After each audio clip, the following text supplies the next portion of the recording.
Hi, this is James from tracymac.co.uk and from unboxings.com, and I'm here with the Motorola Defy. Now, as you can see, this particular unit hasn't come with a box, so I can't do a proper unboxing.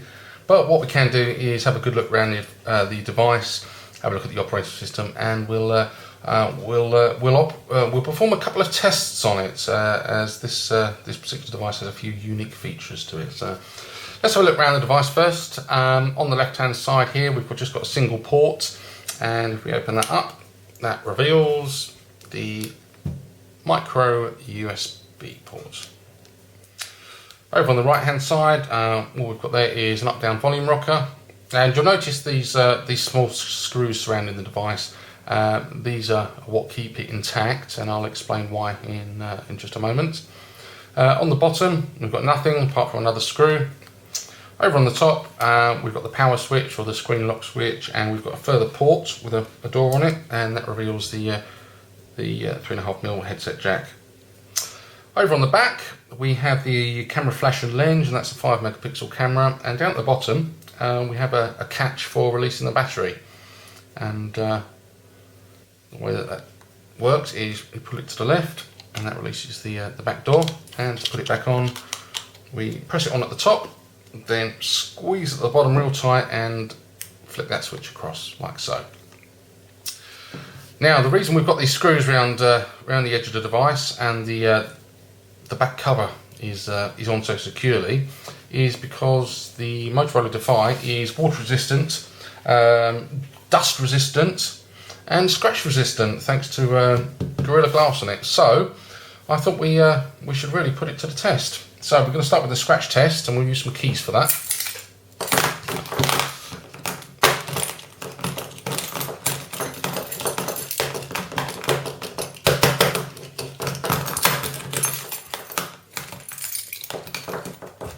Like so. And before we have a look at the results, I thought I might just throw it on the floor. And I'll do it again. One for luck. Okay, so let's give the screen a wipe and see if it's scratched.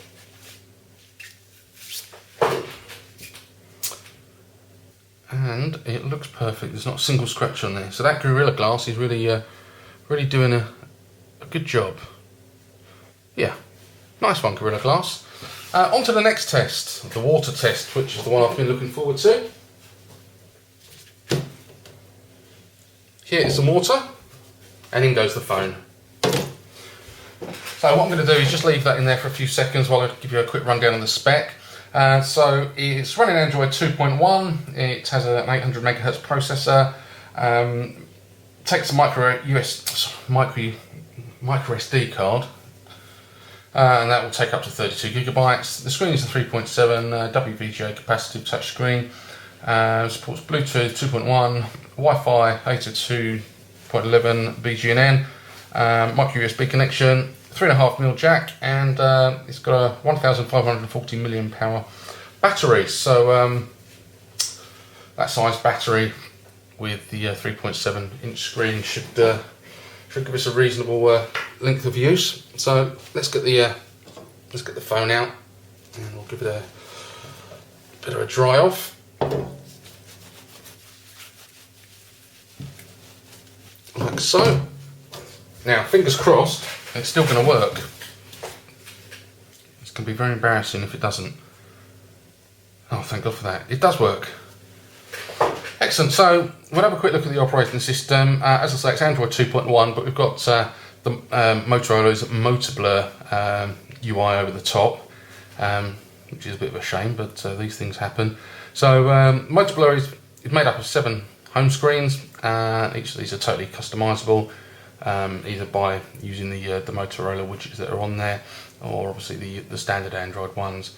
Down at the bottom of the screen, actually underneath the screen, we've got 4 touch-sensitive buttons. We've got a menu button, a home button, a back button, and a search button. And then above that, on the screen, we've got the phone button. Keys are nice and big. A little bit of haptic feedback, so that's quite nice. And on the right, we've got the blue button, which is the contacts button. I haven't got any contacts. And then in the middle, we've got the menu button. And there's two ways of accessing the menu. We can either press that, or we can press the home button down the bottom again. So let's have a look and see what we've got in here. First off, we've got accounts, and that's obviously the Moto Blur business. We've got alarm and timer, Amazon MP3 store. We've got an app pack with a T-Mobile logo on it.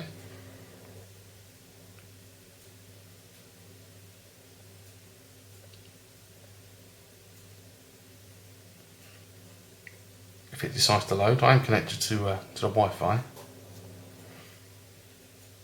Oh, come on. Please.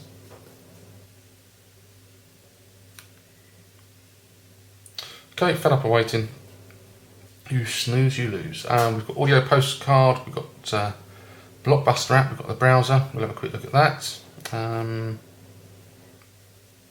So we'll do a search here.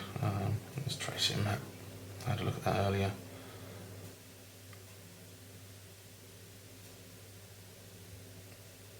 There we go, and we'll spin that round.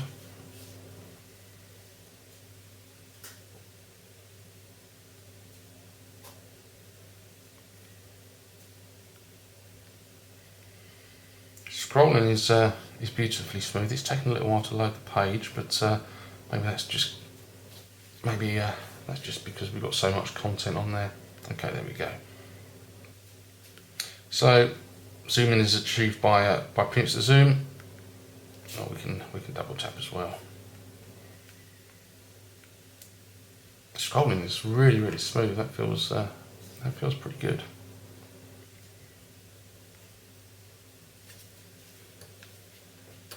Nice. And if we press the menu button, we've got obviously the options to open a new window or access our bookmarks, that sort of thing. So that's quite nice. We've got a calculator, calendar, camcorder, camera. We'll have a quick look at the camera interface. There's no dedicated camera key, so we have to use the on-screen one and use the keys again. And you can't touch the screen to autofocus. Yeah, that will happen once we press the on-screen button. And that focuses and takes this shot really quickly. That's pretty impressive. So it's a 5 megapixel camera. We'll obviously include some camera samples in the full review. We've got a car dock, which I can't do anything with that at the moment. Contacts dialer, DLNA, email, event reminder, family room, file manager, gallery, Gmail, help center, IM, so that'll have some IM clients there that we can set up.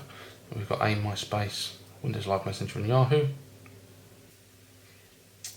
We've got a Kindle app, Latitude, Manage SIM card maps, Android Market, Media Share Messaging, Music, My Account, My Device. We've got navigation, so that'll be Google navigation, which is nice to see. We've got news application, and that'll be like an RSS feed. Phone portal, I don't know what that is. Plugging USB to launch. No idea what that is. We'll have a look at that in the review. We've got places, Primetime 2. What could that be?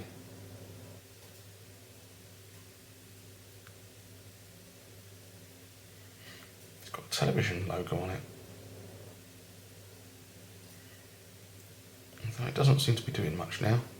Oh, here we go. Well, it's something to do with the television because it says channels at the top.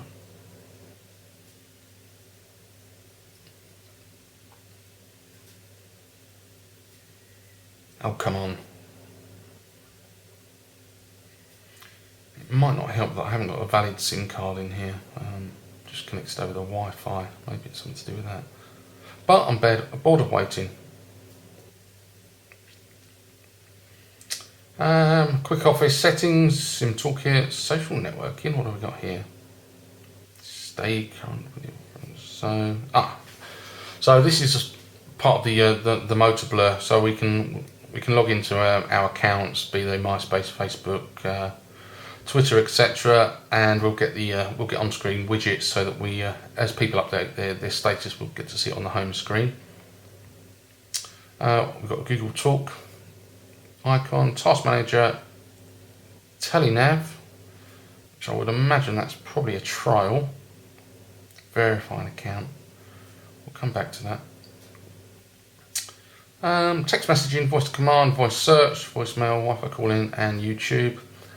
And that's just the standard Android YouTube app. Let's have another quick look at that Telenav and see what's... Oh, it hasn't loaded yet. Oh, here we go. Oh, so we've got to register. I haven't got time for that now. That's a bit of a shame, but yeah.